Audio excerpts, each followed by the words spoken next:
Di kamar ini, kulalui malam seorang diri.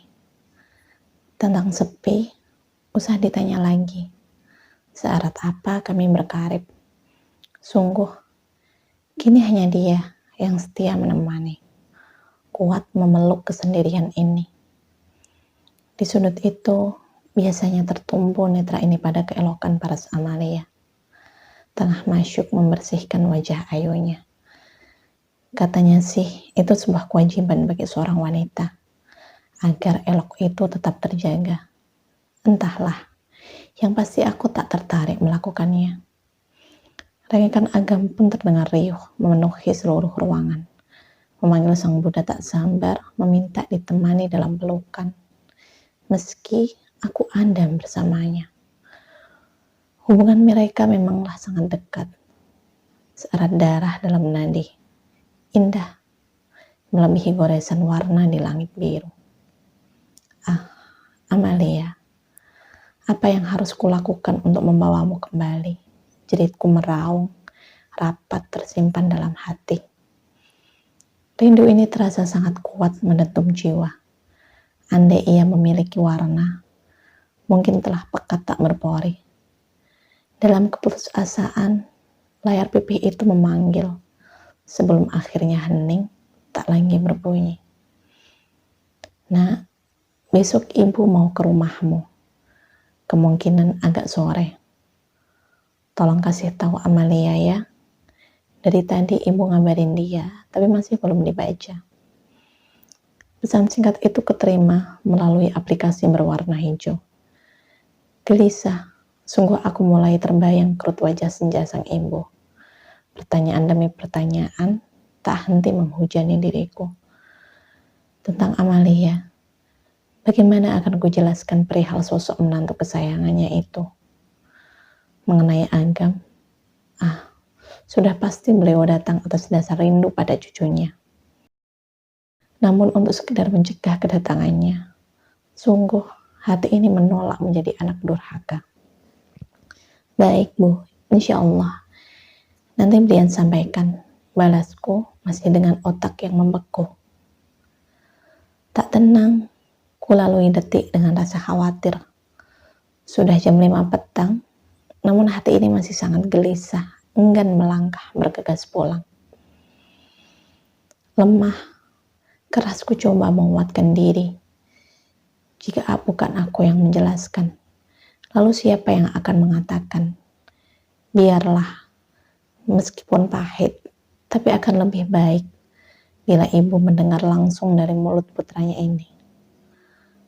Assalamualaikum, tutur keragu, tegak berdiri dengan raga yang tak lagi menyatu.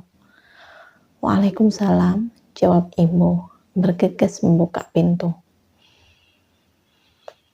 Bergeming, beliau nampak menatap curiga. Sosok sang menantu, iya, pasti dari tadi ia mencari keberadaannya. Ke arah lain, kuarahkan netra. Tak mampu mengelak bila beliau mampu menemukan jawaban dari kejujurannya. Amalia mana nak? Tanyanya menelisik, menguliti ketegaranku. Aku tahu beliau pasti akan murka. Sangat murka dengan apa yang terjadi. Pun begitu dengan diriku, yang tak henti keras mengutuk pecahnya rumah tangga ini. Andai ibu tahu, aku tak sengaja melakukan semuanya. Karena lelah. Iya, rasa itulah yang menekanku, memaksa melakukan hal itu. Sudahkah beliau menerima? Atau setidaknya memaafkan kecerobohanku ini? Ibu sudah dari tadi, tugasku meraih tangan, takzim mencium bungkungnya. Sudah, jawabnya terjeda sebelum akhirnya kembali melontarkan pertanyaan yang sama. Amalia di mana? Kita bicara di dalam saja yuk, Bu. Biar lebih enak ngobrolnya. Ajakku lembut merengkuh bahu, membimbing langkah maju. Ibu duduk dulu, aku akan menceritakan semuanya. Ungkapku tenang, meski belum mengerti dari arah mana harus mulai kuungkap fakta. Bersebelahan, sengaja kudekatkan Raga bersama sang ibu, sosok yang akan selalu mendukung apapun kondisi putrinya, akan selalu membimbing dengan lembut susunan kata. Amalia di rumah bapak, Bu, jawabku gamang, keras mencoba menyembunyikan lara. Kenapa? Tanyanya sedikit meninggi, tajam menatap penuh arti. Berbeda, sungguh nada itu tak lagi sama. Tatapan itu pun jauh dari biasanya. Sudah lebih dari 2 minggu ini, Bu. Kenapa? Ada masalah apa kalian?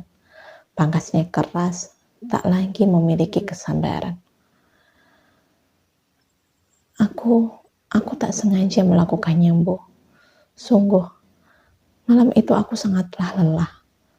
Teramat lelah hingga pertengkaran kecil itu menjadi besar.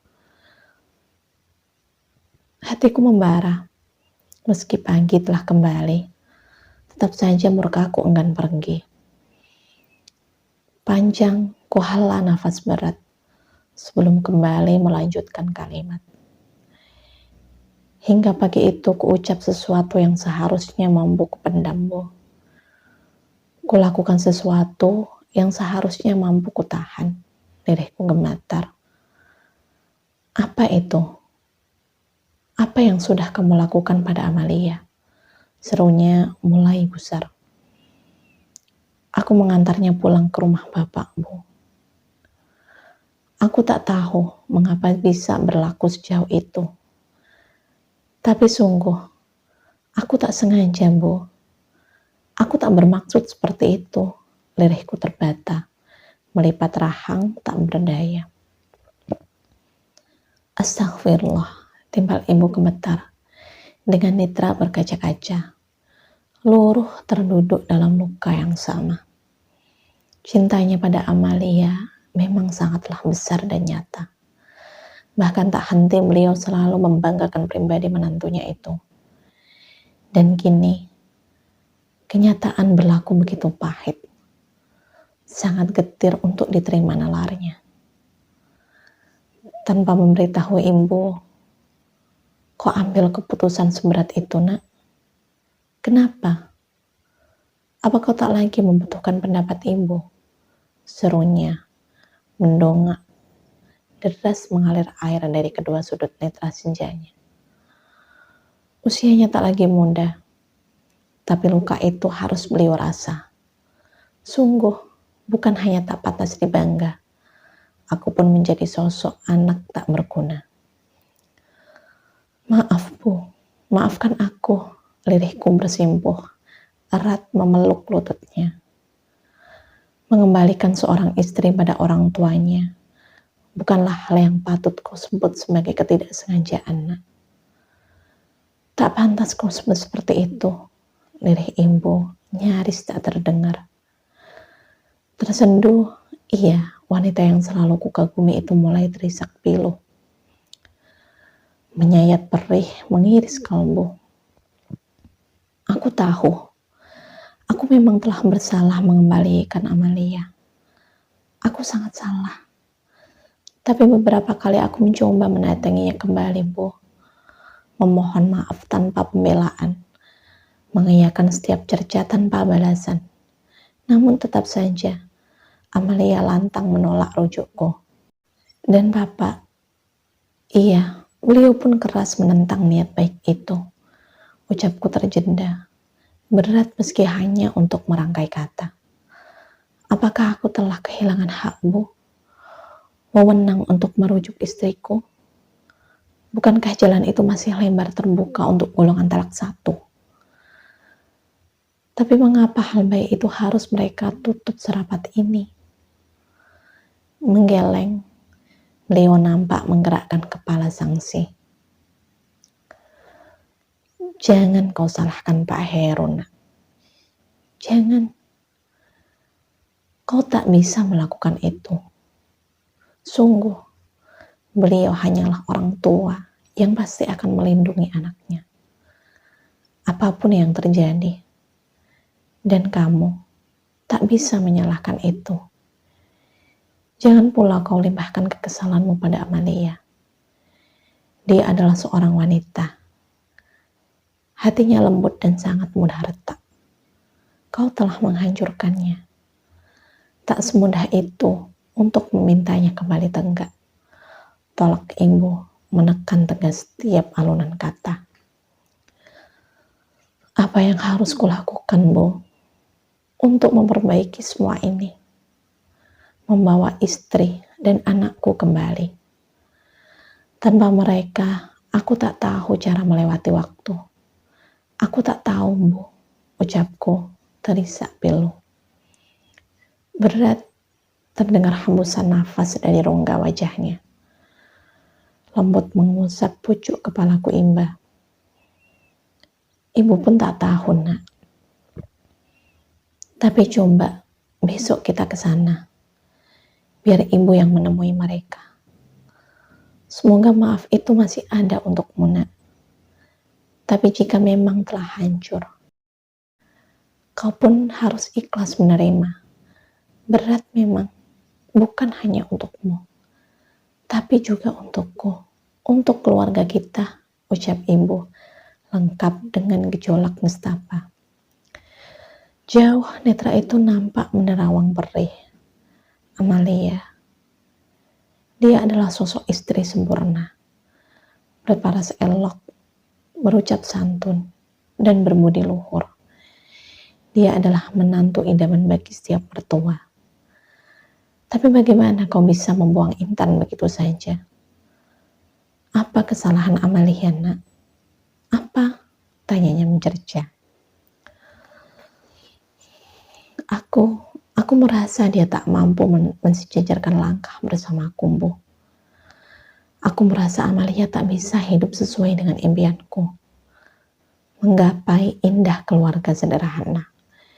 Lirihku nyaris tak terdengar. Astagfirullah.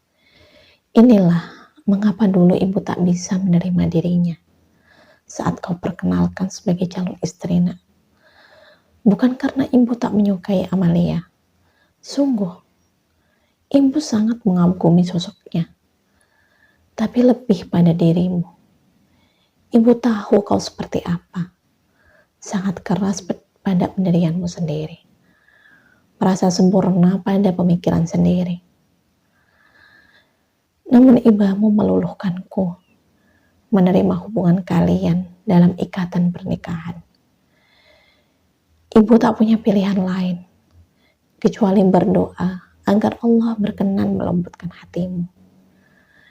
Namun ternyata kau tak juga melunak hingga nestapa ini hadir untuk mengajarimu cara menjalin hubungan, meluruhkan ego demi keharmonisan. Maafkan aku, Bu.